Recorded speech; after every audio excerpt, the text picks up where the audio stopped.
नमस्कार साथीहरू, स्वागत छ यहाँहरूलाई आजको यस भिडियोमा। आज हामी जिमेल आइडी कसरी बनाउने भनेर सजिलो र छिटो तरिका थाहा पाउनेछौँ। यदि तपाईँहरूले अहिलेसम्म पनि जिमेल आइडी बनाउनु भएको छैन भने यो भिडियो तपाईँको लागि निकै उपयोगी हुनेछ। त्यसैले भिडियोलाई स्किप नगरी पुरा हेर्नुहोला।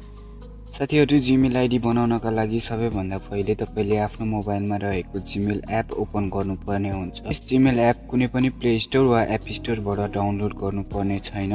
यो तपाईँको मोबाइलमा अलरेडी पहिल्यै रहेको हुनेछ। जिमेल आइडी बनाउनलाई तपाईँले आफ्नो मोबाइलमा एउटा जिमेल एप हुन्छ, त्यस जिमेल एपलाई ओपन गर्नुहोला। जिमेल एपलाई ओपन गरिसकेपछि तपाईँको अगाडि यस्तो प्रकारको इन्टरफेस आउँछ।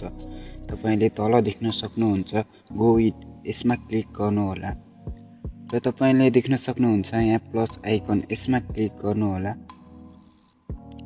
त्यसपछि यहाँ टपमा देख्न सक्नुहुन्छ तपाईँले गुगलमा क्लिक गर्नुहोला। गुगलमा क्लिक गरेपछि यहाँ थोरै समय लाग्छ। यदि तपाईँको मोबाइलमा लक छ भने तपाईँले राख्नुभएको फिङ्गर लक वा प्याटर्न लक माग्छ। यदि राख्नु भएको छैन भने यस्तो प्रकारको इन्टरफेस खुल्छ र यहाँ तपाईँले क्रिएट अकाउन्टमा क्लिक गर्नुहोला र तपाईँले फर माई पर्सनल युज र for work or my business देख्न सक्नुहुन्छ। यदि तपाईँले पर्सनल युजको लागि आइडी बनाउन चाहनुहुन्छ भने फर माई पर्सनल युजमा क्लिक गर्नुहोला। त्यसपछि तपाईँको अगाडि यस्तो प्रकारको इन्टरफेस आउँछ। यहाँ फर्स्ट नेम भनेको ठाउँमा तपाईँले आफ्नो नाम राख्नुहोला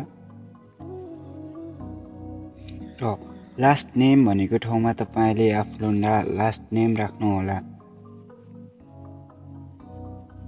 त्यसपछि नेक्स्टमा क्लिक गर्नुहोस्। त्यसपछि यहाँ तपाईँले आफ्नो डेट अफ बर्थ र जेन्डर चुज गर्नुपर्ने हुन्छ। यहाँ मन्थमा क्लिक गरेर आफू कुन महिनामा जन्मिएको हो महिना चुज गर्नुहोला र डेमा कति गते जन्मिनु भएको हो त्यो राख्नुहोला र इयरमा कुन साल अथवा कति सालमा जन्म लिनु भएको हो त्यो राख्नुहोला। त्यसपछि जेन्डरमा यदि तपाईँ महिला हो भने फिमेल राख्नुहोला र पुरुष हो भने मेल राख्नुहोला। त्यसपछि जेन्डर र डेट अफ बर्थ राखिसकेपछि नेक्स्टमा क्लिक गर्नुहोला। त्यसपछि तपाईँले यहाँ देख्न सक्नुहुन्छ दुईवटा जिमेल आइडी आउँछ। यदि तपाईँ यीमध्ये कुनै एउटा राम्रो लाग्यो भने यसलाई सेलेक्ट गर्न सक्नुहुन्छ। यी दुईमध्ये तपाईँलाई कुनै पनि मन परेन र तपाईँलाई अर्कै नाम राख्न मन लाग्यो भने यहाँ तल देख्न सक्नुहुन्छ क्रिएट योर ओन जिमेल एड्रेसमा क्लिक गर्नुहोला। त्यसपछि तपाईँले यहाँ आफूले कुन नामबाट जिमेल आइडी बनाउन चाहनु भएको हो त्यो राख्नुहोला।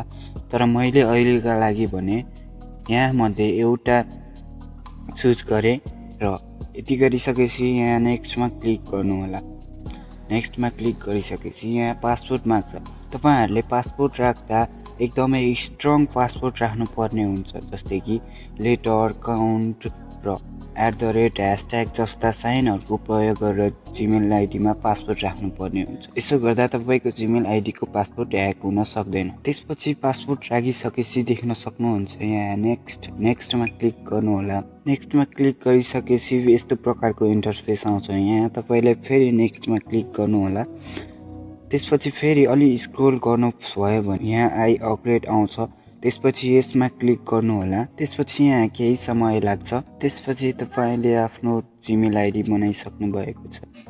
यदि तपाईँहरूलाई भिडियो उपयोगी लागेमा लाइक, सेयर र हाम्रो च्यानललाई सब्सक्राइब गर्न पनि नबिर्सिनु होला। धन्यवाद।